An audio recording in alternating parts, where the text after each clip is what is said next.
जो remaining parts रह गए इस टॉपिक के वो देख लेते हैं।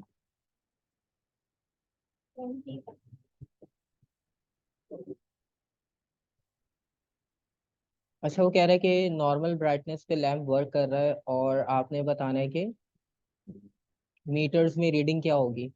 वोल्ट मीटर और एम मीटर की रीडिंग बतानी है आपने, और पावर उन्होंने आपको दे दी है 12। पावर का मतलब ये है कि फॉर्मूला अगर आप यूज करो तो P इक्वल्स टू वी आई बनता है। तो सिंपल आपको सी देखो, आता है। हाँ, कि किसको मल्टीप्लाई करने पे 12 आ रहा है, तो सिंपल सी ऑप्शन में दिख रहा है आपको 12/1 है। तो आपको कुछ और सोचने की जरूरत भी नहीं है, क्योंकि बाकी सारी वैल्यूज देखने से पता चल रहा है कि वो लेस या ग्रेटर बन रही है। हम्म। उसके बाद दोबारा से फिर उन्होंने लैंप का वोल्टेज दिया है, लैंप का एम्पेयर दिया है। सर वी आई टी लगेगा। इसमें भी वीआईटी लगेगा। सर डी आता है। ठीक है, तो सीधे सीधे क्वेश्चंस भी हैं काफी।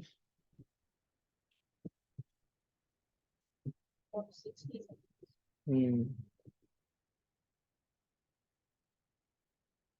22 देखो अब आप।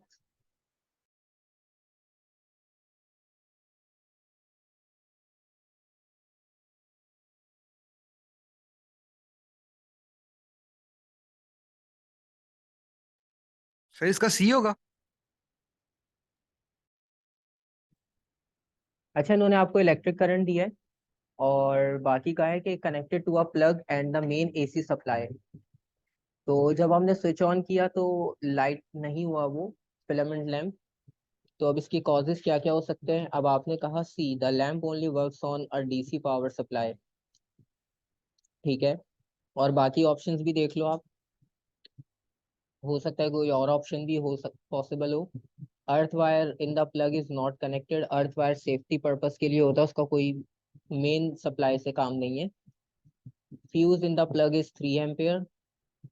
तो उससे भी कोई फर्क नहीं पड़ता, वो तो एडिशनल जब तक करंट नहीं आएगा, वोल्टेज हाई नहीं होगा तो कोई काम नहीं होगा। Lamp only works on a DC power supply. अच्छा, ये जरूरी नहीं है कि वो डीसी पे काम करे, क्योंकि नॉर्मल घरों में सप्लाई होती है वो एसी होती है। ठीक है, तो इसका मतलब ये है कि आपके पास सी ऑप्शन भी जरूरी नहीं है कि सही हो। डी देख लेते हैं, the live wire in the plug is not connected. ये पॉसिबल हो सकता है, क्योंकि उन्होंने आपको कहा है कि सारी चीजें आपके पास थी और आपने उसे कनेक्ट भी किया है। तो इसका मतलब है डी ऑप्शन आपके पास इसमें राइट होगा। ठीक है, क्योंकि जरूरी नहीं है कि लैंप डीसी पे ऑपरेट हो, वो एसी पे भी ऑपरेट हो सकता है। और नॉर्मल हमारे पास जो हाउस वायरिंग होती है वो एसी पे काम कर रही होती है, तो तब भी हमारे जो बल्ब्स वगैरह होते हैं वो काम कर रहे होते हैं। तो ऐसा नहीं है कि सिर्फ डीसी पे ही आपके पास वो वर्क करे, एसी पे भी कर सकता है।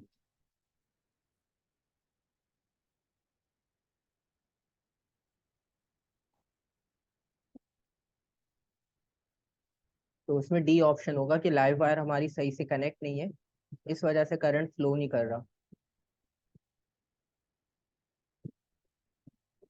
और विच अप्लायंस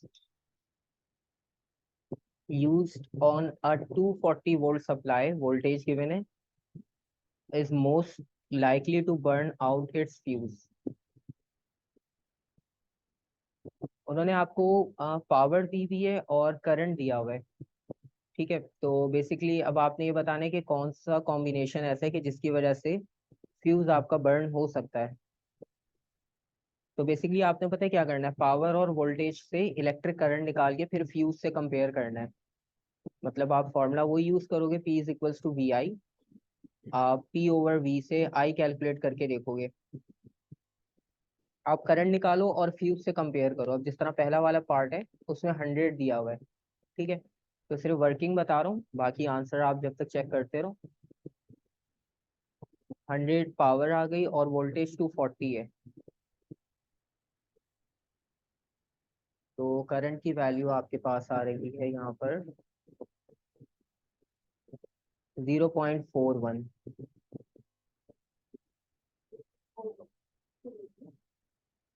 सर इसमें हम राउंड ऑफ करेंगे कि नहीं? नहीं, राउंड ऑफ करने की अभी जरूरत नहीं है। अभी हमारे पास करंट ये है तो फ्यूज उन पे लगा है कि 1, मतलब हमारा करंट की रिक्वायरमेंट 0.4 है और 1 एम्पियर का फ्यूज है, तो सही है। ठीक है। तो ए कॉम्बिनेशन सही है। उन्होंने कहा है कि बर्नआउट कब होगा, बर्नआउट तब होगा जब वैल्यूज बहुत क्लोज हो या तो बिल्कुल ओवर हो जाए। अब आपने कहा सी, सी वाला ऑप्शन पहले चेक कर लेते हैं हम। तो सी में आपकी पावर है 2 किलो, यानी 2000 वॉट पावर है हमारी। और सप्लाई हमारी वही है 240 की। तो 2000 डिवाइडेड बाय 240, 8.3 आ रहा है उसमें। और उसमें फ्यूज देखो कितना छोटा लगा हुआ है, 3 एम्पियर का। तो सी ऑप्शन बिल्कुल सही होगा। इसमें आपके पास फ्यूज बर्न आउट हो जाएगा। ठीक है।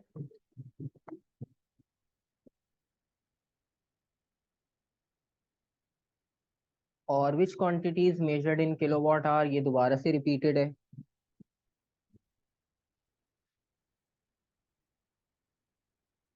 हाँ, बाकी ऑप्शंस आपको रेंज में मिलेंगे तो वो बिल्कुल सही ऑपरेट हो रहे हैं। सिर्फ सी बिल्कुल एक्यूरेट ऑपरेट नहीं हो रहा, वो ओवर हो गया आपके फ्यूज की वैल्यू से। और 24, 24 में सी आएगा। क्योंकि आप एनर्जी का जब फॉर्मूला लिखते हो VIT, VI का मतलब पावर। और जब ये टाइम से मल्टीप्लाई होता है तो टाइम की वैल्यू हम आवर्स में ले रहे होते हैं, तो बेसिकली हम एनर्जी कैलकुलेट कर रहे होते हैं।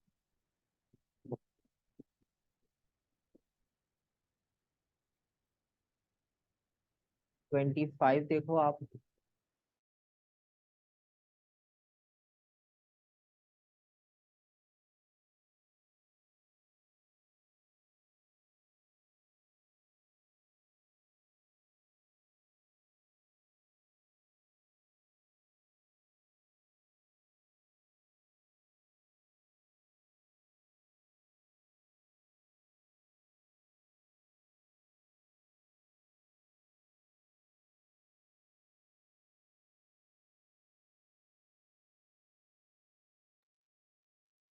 एक आंसर बताया आपने बी।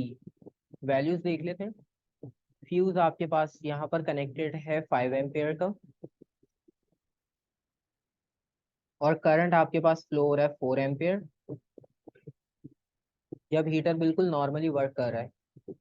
उसके बाद ये the cable to the heater become so warm that the live wire makes electrical contact with case. अब आपके पास लाइव वायर का जो कनेक्शन है ना, वो इलेक्ट्रिकल केस के साथ हो रहा है।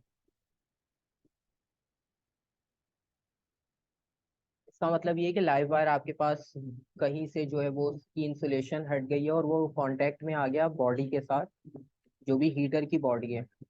अब वो कह रहे हैं कि व्हाट हैपेंस। अब आपने कहा सी। अच्छा, इसमें है कि the metal case becomes live and dangerous. ठीक है। और उन्होंने आपको एक रेफरेंस दिया फ्यूज का।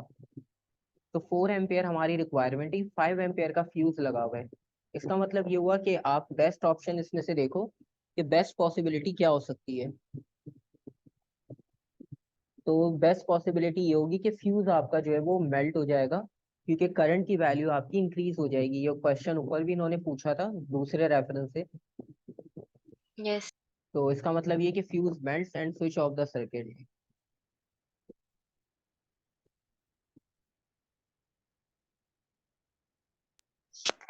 यानी हमारी लाइफ गाइड से करंट नहीं जाएगा, अर्थ वाली से हमारा जो करंट है वो वहां चला जाएगा, तो फिर वो फ्यूज मेल्ट हो जाएगा ड्यू टू हाई करंट।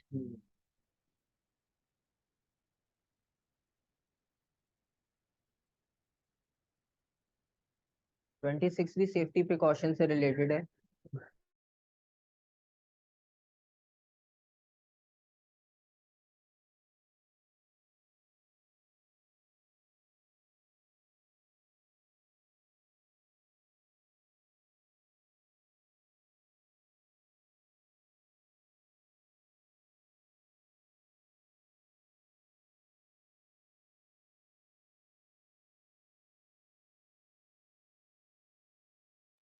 अच्छा, ये भी ऊपर वाले क्वेश्चन से रिलेटेड ही है। उन्होंने कहा है कि मेटल केस होता है बहुत सारे इलेक्ट्रिकल अप्लायंसेस का। और उन्होंने कहा है to prevent the case from becoming live with the possibility of an electric shock, the earth wire of the electric cable is attached to the case। ठीक है, ये हमें पता है अर्थ वायर को केस से हम अटैच करते हैं। How does the earth wire prevent an electric shock? अब नॉर्मली क्या होता है, ये ऊपर वाले केस वाली बात है, आधी बात यहाँ पर है और उसको कंप्लीट करने वाली बात जो है वो ऊपर वाले में लिखी हुई थी कि जब लाइव वायर आपके पास अगर कनेक्ट हो जाती है मेटल केस के साथ, तो मेटल केस के साथ क्या होगा कि लार्ज वैल्यू करंट की फ्लो करेगी और फ्यूज आपके पास जो है वो वहाँ पे मेल्ट हो जाएगा। ठीक है, तो it allows a large current to flow to earth blowing the fuse, option B. A में लिखा हुआ है it allows a current flow to earth, तो अर्थ में आपके पास नहीं होता। अर्थ बेसिकली बस आपके पास सेफ्टी के लिए होता है। तो अगर लाइव वायर अगर कनेक्ट हो जाती है आपके मेटल केस के साथ, तो जो इन्होंने प्रोसेस बताया है वो नहीं हो सकता। ठीक है, और उसके बाद ये it reduces the current to a safe level, ये भी पॉसिबल नहीं है। Prevents the fuse from blowing, ये भी पॉसिबल नहीं है, क्योंकि हम ऊपर 2-3 क्वेश्चंस देख चुके हैं। सिंपल सा कॉन्सेप्ट है। 27 में फिर से कैलकुलेशन है, पावर है, चार्ज है और टाइम है। पोटेंशियल डिफरेंस निकालना है। अब आपको फॉर्मूला पता है कि फॉर्मूला कौन सा यूज करोगे? P is equals to V I हमारे पास फॉर्मूला होता है। आई हम कैलकुलेट कर सकते हैं Q ओवर T से। ठीक है, तो सिंपल आप ये कैलकुलेशन कर लो, आपके पास वोल्टेज का आंसर आ जाएगा। 24 multiply by 60 divided by 120।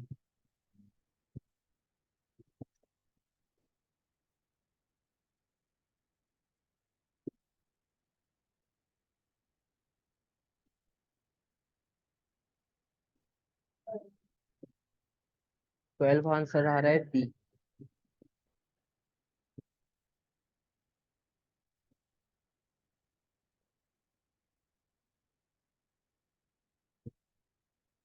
Twenty-eight has student has a chain of 20 lamps.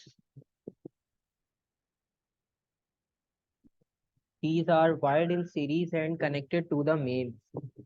Series में कंबाइन है 20 लैम्प्स और one lamp blows and all other go out. ठीक है, आपको पता है सीरीज कॉम्बिनेशन में अगर कुछ एक भी बंद होता है बीच में तो सारा सर्किट आपके पास ऑफ हो जाएगा। The student wants to find the faulty lamp and replace it, where should the student begin?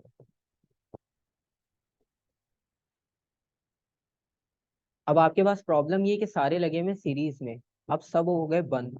अब आपको नहीं पता कि कौन सा वाला फ्यूज हुआ है। ठीक है, तो अब उन्होंने कहा है where should the student begin, अब वो कैसे इसको आइडेंटिफाई करेगा? ऑप्शन ए लिखा हुआ है anywhere because the current was the same in each lamp. यहाँ तक तो बात सही है, बाकी ऑप्शंस भी देख लेते हैं। At the live end of the chain because the current was greatest there. ठीक है, अब जरूरी नहीं है क्योंकि करंट की वैल्यू सीरीज में सेम होती है, ये बात हमें पता है। तो अगर करंट कहीं पर बढ़ता है तो इसका मतलब है वो सबके लिए बढ़ जाएगा एट अ टाइम। तो कोई भी बल्ब पहले फ्यूज हो सकता है। ठीक है, at the middle of the chain जरूरी नहीं है क्योंकि सब सीरीज में दोबारा वही वाली बात। एट द न्यूट्रल एंड जरूरी नहीं है कि पॉजिटिव नेगेटिव वाले पहले आपके पास फ्यूज हो, क्योंकि कॉन्सेप्चुअली हमने पढ़ा है कि सीरीज में करंट सेम होता है। ठीक है, तो इसका मतलब ये है कि कुछ श्योर नहीं होगा, उस कहीं से भी वो चाहे स्टार्ट कर सकता है क्योंकि सीरीज में करंट सेम है। तो सब में करंट आपके पास अगर इंक्रीज हुआ है तो सब में ही आपके पास करंट सेम सप्लाई होगा और कोई भी लैम्प फॉल्टी हो सकता है, तो वो कहीं से भी स्टार्ट कर सकता है। वैसे तो हमें पता चल जाता है वो डार्क ब्लैक हो जाता है, लेकिन बेसिक कॉन्सेप्ट ये था कि वो आइडेंटिफाई कहाँ से करना शुरू करे, तो वो कहीं से भी कर सकता है। दोबारा आपके पास इलेक्ट्रिक आयरन का वोल्टेज गिवन है और पावर गिवन है, उसके अलावा फ्यूज अवेलेबल हैं आपके पास बहुत सारे। तो कॉन्सेप्ट समझ आ गया होगा कि पहले करंट निकालना पड़ेगा P इक्वल्स टू वी आई से। तो पावर 2500 है, 2500 डिवाइडेड बाय 240, 10.41 आ रहा है, मतलब राउंड ऑफ 10.42। तो कौन सा फ्यूज बेस्ट होगा? 13 वाला बेस्ट होगा, क्लोज भी है और डिफरेंस भी है आपके पास। हम्म अच्छा, उसके बाद 3 पिन प्लग दिया हुआ है, it is connected to an old vacuum cleaner which has a metal case, what is the effect of using the plug wired in this way. अच्छा, इन्होंने अर्थ वायर को लाइव वायर के साथ ही लगा दिया। ठीक है, आप देखो यहाँ पे ब्राउन वायर थी, ब्लू वायर थी, ब्लू अलग है, ब्राउन अलग है, लेकिन ग्रीन और येलो जो बीच वाली थी, दो कलर वाली डिफरेंट, वो लाइव वायर के साथ लगा दी इन्होंने। अब इससे क्या होगा आपके पास। ठीक है, यहाँ पर आप देखो अर्थ वायर का ऑप्शन बिल्कुल ब्लैंक है, कुछ भी नहीं कनेक्ट। तो इसका मतलब ये कि fuse in the plug glows. अब जरूरी नहीं है, क्योंकि अभी तक उन्होंने कुछ ऐसा नहीं कहा कि करंट आपके पास इंक्रीज हो रहा है। अर्थ वायर का काम ये था कि बस वो ग्राउंड कर देती है चार्जेस को, सेफ्टी के लिए था। ठीक है, तो फ्यूज ब्लो होने का कोई अभी वो नहीं है, क्योंकि करंट अभी इंक्रीज नहीं हो रहा हमारे पास कहीं भी, ना कोई उन्होंने ऐसी इंडिकेशन दी है। बी में लिखा है the metal case is live. इसका मतलब ये हुआ कि आपकी लाइव वायर को आपने अर्थ के साथ कनेक्ट कर दिया, और अर्थ वायर कहाँ कनेक्ट होती है। अर्थ वायर अभी हमने देखा कि वो नॉर्मली मेटल केस के साथ कनेक्ट होती है। तो इसका मतलब ये हुआ कि आपके पास जो मेटल केस था, अब वो लाइव वायर से अटैच है एक तरह से, क्योंकि ग्राउंड अर्थ वायर जो है वो लाइव के कनेक्शन में लगी हुई है, और लाइव के कनेक्शन का जो करंट होगा वो मेटल केस से भी फ्लो करेगा। तो इसका मतलब है कि मेटल केस में भी अब आपके पास करंट सेम फ्लो करेगा, क्योंकि आपने अर्थ वायर को उसमें अटैच कर दिया। ठीक है जी। इसमें देखो प्रॉब्लम ये है कि हमारी अर्थ वायर नॉर्मली लगती है इस टर्मिनल पे, लेकिन उन्होंने क्या किया कि अर्थ वायर को लाइव के साथ ऐड कर दिया। अब इसका मतलब ये हुआ कि अर्थ वायर एक टर्मिनल तो लाइव के साथ कनेक्ट है, अब दूसरा जो एंड है वो उसका कनेक्टेड है मेटल केस के साथ। ठीक है, तो इसका मतलब ये है कि जब करंट फ्लो होगा, क्योंकि लाइव हमारा positive terminal basically high potential होता है, तो वो करंट आपके पास अर्थ वायर से होता हुआ मेटल केस में भी जाएगा। इसका मतलब है कि मेटल केस भी आपके पास लाइव वायर के साथ साथ चलता रहेगा। जो करंट लाइव वायर लेगी वही करंट मेटल केस भी लेगा, क्योंकि आपने अर्थ वायर जो एक सोर्स थी मेटल केस और ग्राउंड के बीच में, आपने उसका कनेक्शन जो है वो डायरेक्ट लाइव के साथ कर दिया। तो इस वजह से मेटल केस भी आपके पास लाइव हो जाएगा, क्योंकि उसमें से भी करंट फ्लो होना शुरू हो जाएगा, क्योंकि अर्थ वायर जो है वो उसको कनेक्शन दे रहा है लाइव से। न्यूट्रल वायर मेल्ट ऐसा कुछ भी नहीं होगा, क्योंकि जब तक करंट पीछे से फ्लो नहीं होगा तो न्यूट्रल पे कोई इफेक्ट नहीं आएगा। फ्यूज वाला कोई ऑप्शन उन्होंने यहाँ पर फ्यूज से रिलेटेड या करंट हाई से रिलेटेड कोई इंफॉर्मेशन नहीं दी। The vacuum cleaner catches fire, और अभी कुछ ऐसा भी यहाँ पर नहीं लिखा कि करंट बहुत हाई हो गया। ठीक है, तो इस वजह से आपके पास बी ऑप्शन होगा, जो कॉम्बिनेशन देखकर हमें पता चल रहा है अभी, क्योंकि उन्होंने ये भी नहीं कहा कि करंट इंक्रीज हो रहा है, उन्होंने ये भी नहीं कहा कि हाई वैल्यू है, तो कुछ ऐसा उन्होंने कॉम्बिनेशन नहीं लिखा। तो इस वजह से जो डायग्राम है उसके अकॉर्डिंग बी ऑप्शन बेस्ट है।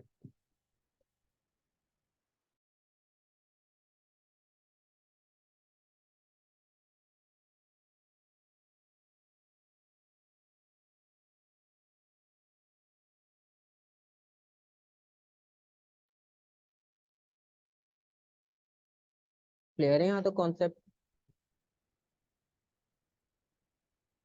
देखो आपसे क्वेश्चन में जैसा पूछ रहा हूँ ना, उससे रिलेटेड आंसर ढूंढना, क्योंकि मोस्टली ऑप्शंस आपके पास बट डिस्ट्रैक्टर का काम करते हैं। अब पॉसिबिलिटी देखें तो चारों लग रही होंगी आपको, लेकिन क्वेश्चन जैसा उन्होंने दिया उससे रिलेटेड आंसर बी मैच हो रहा है, और वो आपको जो है वो कनेक्शन के थ्रू बता भी दिया कि कैसे।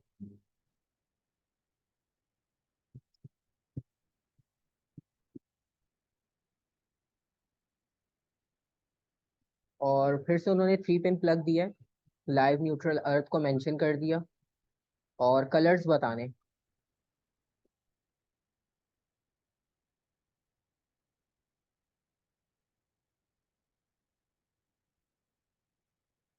कलर्स आइडेंटिफाई करने हैं आपने बेसिकली।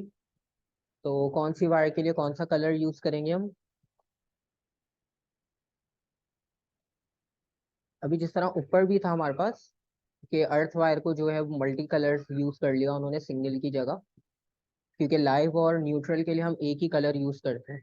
ठीक है, और नॉर्मली अगर हम रेड और ब्लैक नहीं कर रहे तो यहाँ ब्राउन और ब्लू है, ब्राउन डार्क यानी वो लाइव को शो कर रहा है, और ब्लू यानी वो लाइट को शो कर रहा है। तो न्यूट्रल के लिए हम ब्लू कलर, और अर्थ के लिए हम कॉम्बिनेशन यानी ग्रीन और येलो, और लाइफ के लिए हम ब्राउन। खैर ये कलर वाले क्वेश्चन भी पुराने हैं, अब इतना ज़्यादा नहीं पूछे जाता डिटेल। खैर एक आपको ये भी आइडिया हो जाएगा कि अगर कलर का भी क्वेश्चन आता है तो वो हमारे पास ये कलर्स हमने पढ़े थे अपने कॉम्बिनेशन में। ठीक है यहाँ तक।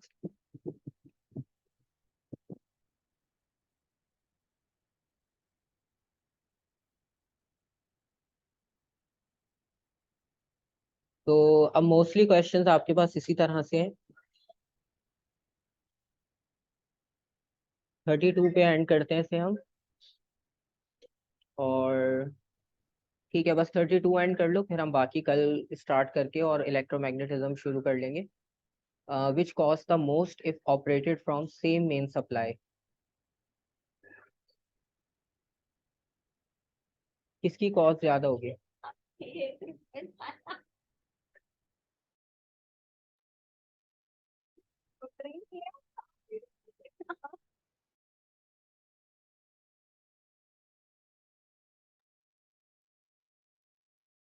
अच्छा, अब यहाँ पे वन डे की बात हो रही है। वन डे का मतलब है 24 आवर्स, और ऊपर 1 आवर है। 10 मिनट का मतलब है कि 6 पार्ट होगा 1 आवर का। 1 मिनट तो बहुत शॉर्ट है।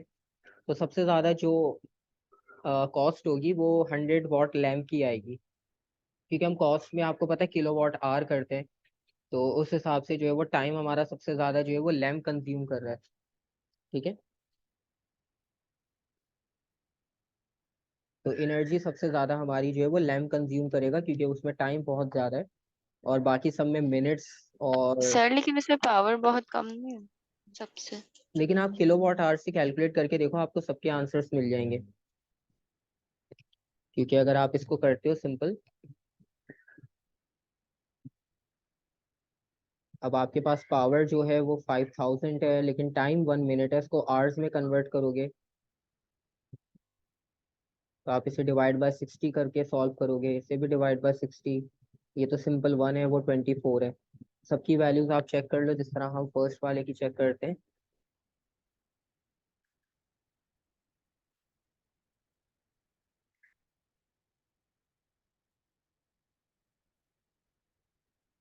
और 5, अब ऊपर वाले में क्या है कि 5 है, इसको किलो में कन्वर्ट करना है तो डिवाइड बाय 1000 करेंगे, और मल्टीप्लाई बाय टाइम की वैल्यू जो है वो 1/60 होगी। ठीक है, सॉरी 5000 लिखना था, 5K लिख देता हूँ चलो। तो आपको पता है यहाँ पर आंसर क्या आएगा, 5 आ जाएगा सिंपल। और 5 को अब आप मल्टीप्लाई करोगे 1/60 से, तो इसका आंसर आ रहा है 0.083। ठीक है, और इसको अगर हम कंपेयर कर लें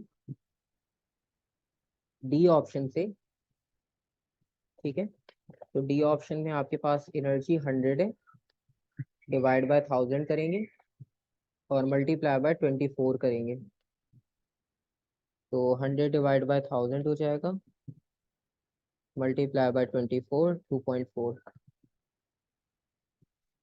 ठीक है, तो डिफरेंस आपको पता चल गया कौन ज़्यादा कंज्यूम कर रहा है। ठीक है,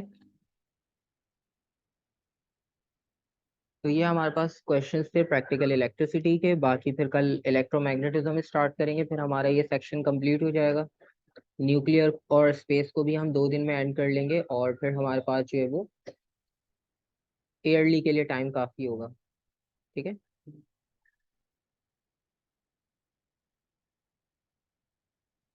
फिर इंशाल्लाह कल कंटिन्यू करेंगे। अल्लाह हाफिज़।